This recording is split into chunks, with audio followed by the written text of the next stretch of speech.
Hi, Russ of AquariumX here. Today I'm going to tell you how this little mantis, which lost the ability to hunt completely for several weeks, is now hunting on its own and doing fine. Well, this all started when I got this mantis back in June. It was very tiny at the time, but very healthy. It was catching its own food, eating normally. It molted a couple of times and was doing really well. However, one day I went to check on it and saw that it had not completed molting, and its forelegs, its hunting legs, were caught inside the mold. It couldn't get them out. The enclosure was probably a little too dry. I live in a very dry climate. So I misted the inside of the enclosure carefully and waited. After an hour or two, I came back and the mantis had finished molting, but it was a mismolt. In other words, there were molting problems. Its raptorial forelegs were twisted and elongated, so it could not hunt on its own. Sometimes it would try, but it was unable to catch any food at all. Well, fortunately, a short time before this, I had been watching a video by Peter at Bugs in Cyberspace. I'll put a link to the video so you can check that out down in the description, and I'll put up a card as well. In this video, he had a mantis with a similar problem.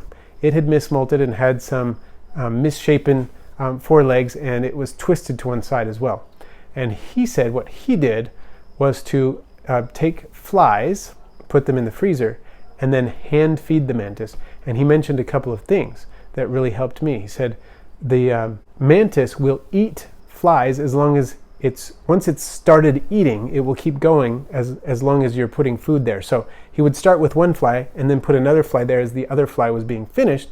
And so the mantis kind of had a continual line of flies going, wouldn't stop eating. So my mantis was much smaller than his. Mine was only about 1.5 inches long, something like that. Maybe even less than that. And so I had to take small fruit flies, and I also used crickets, both of which I raise.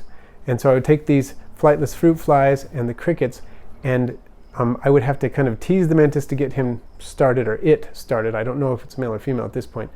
Kind of tease the mantis, put it up in front of its mouth until it started eating, and then once it did, I would add another and keep going until the mantis had eaten enough. And I had to do this almost every day for several weeks. I think it was about 3 weeks. Well, it was difficult to do because sometimes the mantis would kind of fight with me and push the food away.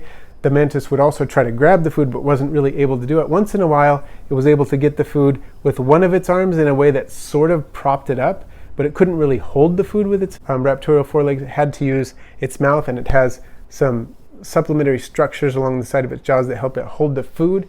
And so it would kind of hold the food there. A lot of times it would drop it, and I would have to pick it up and put it back in its mouth and try to start the whole process again. It was very difficult. And I was doing all of this in the hope that I could get enough food down the mantis that it would finally reach the point where it would molt again, and it would be able to be healed of the issues caused by the mismolt. Peter was optimistic that it was going to work with his mantis that was in much worse shape than mine, so I was pretty optimistic that it would work. Not long ago, I looked in, saw that the mantis had molted again, and now it is almost perfect and is perfectly capable of hunting on its own.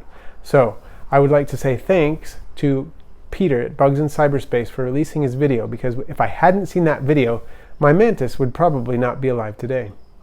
Thanks for watching. I release videos every Friday, all on aquarium and vivarium pets. Please feel free to share, leave a comment or a like, and if you haven't already, subscribe. And then click the bell icon so you don't miss my next video.